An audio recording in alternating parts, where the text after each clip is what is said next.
music. Hello friends, இன்றைக்கி வந்து சூப்பரான ஒரு லஞ்ச் ரெசிபி தாங்க நான் பண்ணியிருக்கேன். என்னென்னு பார்த்தீங்கன்னா, பூண்டு போட்ட ஒரு புளிக்குழம்பும் 2-3 பொடலங்காய் இருந்தது, அதை வச்சு ஒரு பொரியலும், அப்புறம் அஸ் யூஷுவல் தயிர், ரைஸ். இது தாங்க எங்கள் வீட்டில் இன்றைக்கி மெனு. எப்பயுமே வந்து நம்ம வீட்டில் காய் இருக்குன்னு சொல்ல முடியாது. இல்லாத சமயத்தில் இந்த மாதிரி ஒரு புளிக்குழம்போ இல்லை வேறு ஏதாவது ரொம்ப பேசிக்கான ஒரு குழம்பு, அதுவும் நம்ம வீட்டிலேயே சாப்பிட்ட ஒரு திருப்தியோட ஹெல்த்தியாக சாப்பிட்ட ஒரு ஃபீல் கிடைக்கணும் இல்லையா? அதுதாங்க இன்றைக்கி நான் பண்ணியிருக்கேன்.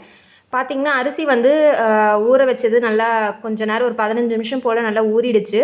இப்போ வந்து குக்கரில் போட்டுக்கிறேன். சைட்லேயே வந்து பார்த்திங்கன்னா புடலங்காவையும் நான் கட் பண்ணி வச்சிட போகிறேன். புளிக்குழம்புக்கு புளியும் கொஞ்சமாக எடுத்து தண்ணியில் ஊற போட்டுட்டேன்.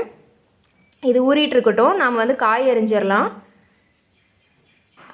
அவ்வளோதான் ஃப்ரெண்ட்ஸ், காயும் அரிஞ்சிட்டேன். இதுக்கு தேவையான அளவுக்கு சின்ன வெங்காயமும் உரித்து எடுத்து வச்சுட்டேன். இப்போ வந்து தாளிக்கிற வேலை தான்.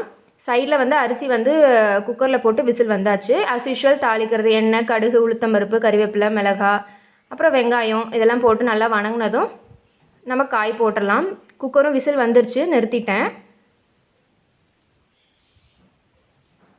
நெக்ஸ்ட் இதோட நம்ம கட் பண்ணி வச்சுருக்க புடலங்காய் போட்டுக்கலாம். ரொம்ப ஹெல்த்தியான இந்த மாதிரி ஒரு நாட்டு காய்கறியெல்லாம் நம்ம டெய்லி எடுத்துக்கிறது நல்லதுங்க. இப்போது இதுக்கு வந்து நம்ம தண்ணிலாம் எதுவும் ஆட் பண்ணக்கூடாது, அதுலேயே தண்ணி விடும். இப்போ கொஞ்சமாக மஞ்சத்தூள், தேவையான அளவுக்கு உப்பு போட்டு இது நல்லா வேகட்டும். இப்போ பார்த்தீங்கன்னா நல்லா தண்ணி விட்டு காய் நல்லா பளபளன்னு வெந்துருச்சு. காய் வந்த கேப்பில் நான் இதெல்லாம் உரித்து வச்சுட்டேன். பூண்டு, வெங்காயம், தக்காளி, கறிவேப்பிலை. இப்போ வந்து ஃபஸ்ட்டு ஒரு பேஸ்ட் ரெடி பண்ணிக்கலாம். அதுக்கு வந்து எண்ணெய் ஊற்றி சீரகம், கொஞ்சம் மிளகு, கொஞ்சமாக வெந்தயம், ரொம்ப போட்டுற வேணாம், இல்லை கசப்பு வந்துடும். இப்போ இது கூடயே கொஞ்சமாக பூண்டும் சேர்த்து, தக்காளி, கறிவேப்பிலையெல்லாம் சேர்த்து நல்லா வணங்கினதும் இது ஒரு பேஸ்ட்டாக நம்ம அரைச்சி தேவையான அளவுக்கு தண்ணி ஊற்றி எடுத்து வச்சுக்கலாம். இப்போ குழம்பு வைக்கிறதுக்கு எண்ணெய் ஊற்றி கடுகு, பூண்டு வந்து நிறையா போட்டுக்கோங்க, உங்கள் இஷ்டம்தான். அதே மாதிரி வெங்காயம், சின்ன வெங்காயம் சேர்க்குறது தான் இது டேஸ்ட்டே நல்லாயிருக்கும். பூண்டு, வெங்காயம் நல்லா வணங்கினதும் நம்ம அரைச்சி வச்சுருக்க பேஸ்ட் இதோட போட்டுக்கலாம். கூடவே கொஞ்சமாக மஞ்சத்தூள், அப்புறம் வந்து மிளகாய்த்தூளும் மல்லித்தூளும் கலந்து நான் வச்சுருக்கேன். அது ஒரு 2-3 ஸ்பூன் இதோட ஆட் பண்ணிக்கிறேன்.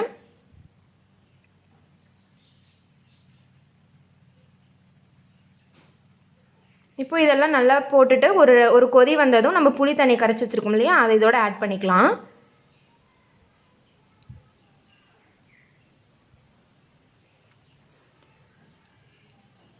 இப்போ புளி தண்ணி சேர்த்துட்டேன். கொஞ்சமாக உப்பு சேர்த்து ஒரு கொதி விட்டவொடனே நம்ம எடுத்து வச்சிடலாம். ரொம்பவே சிம்பிளாக சீக்கிரமாக செஞ்சிடலாம். மேக்ஸிமம் ஒரு 1 hour தாங்க ஆகும். நம்ம எதுக்காக கஷ்டப்பட்டுட்டு என்னடா சமைக்கிறதுன்னு தெரியாமல் இருக்க டைமில் கடகடன் பண்ணிடலாம். இப்போ பார்த்தீங்கன்னா எல்லாமே ரெடி பண்ணிட்டேன். ரைஸ் எடுத்து வச்சுட்டேன். அதே மாதிரி குழம்பும் ரெடி. நெக்ஸ்ட்டு வந்துட்டு புடலங்காவும் ரெடி. ஆஸ் யூஷுவல் தயிர் நம்மளுக்கு எப்பயும் போல். அவ்வளோதாங்க. ரொம்ப பேசிக்கான ஒரு மெனு தான். நம்ம ஒரு குயிக்காக சீக்கிரமாக அதை நம்ம எந்த ஒரு டிஸ்ட்ராக்ஷனும் இல்லாத சீக்கிரமாக பண்ணிட்டோம்னா ஒரு ஹெல்த்தியான சாப்பாடு நம்ம வீட்டில் சாப்பிட்ட ஒரு திருப்தியோடு நம்ம அந்த டே வந்து ஸ்டார்ட் பண்ணலாம். இதுதாங்க எங்கள் வீட்டில் இன்றைக்கி மெனு. கண்டிப்பாக உங்களுக்கு பிடிச்சிருந்தனா நீங்களும் ட்ரை பண்ணி பாருங்கள். காய் இல்லாத சமயத்தில் இந்த மாதிரி ஒரு பேசிக்கான ஒரு குழம்பு, ஒரு பொரியல், ஒரு ரசம், தயிர் இந்த மாதிரி வச்சு சாப்பிட்டிங்கன்னா நம்மளுக்கு வீட்டில் சாப்பிட்ட ஒரு ஃபீலிங் கிடைக்கும். அவ்வளோதான். கண்டிப்பாக செஞ்சு பாருங்கள். அதே மாதிரி சேனல் சப்ஸ்கிரைப் பண்ணாதவங்க கண்டிப்பாக சப்ஸ்கிரைப் பண்ணிக்கோங்க. வேறு ஒரு வீடியோவில் நெக்ஸ்ட் ரெசிபியில் பார்க்குறேன். அது வரைக்கும் டாட்டா பாய்.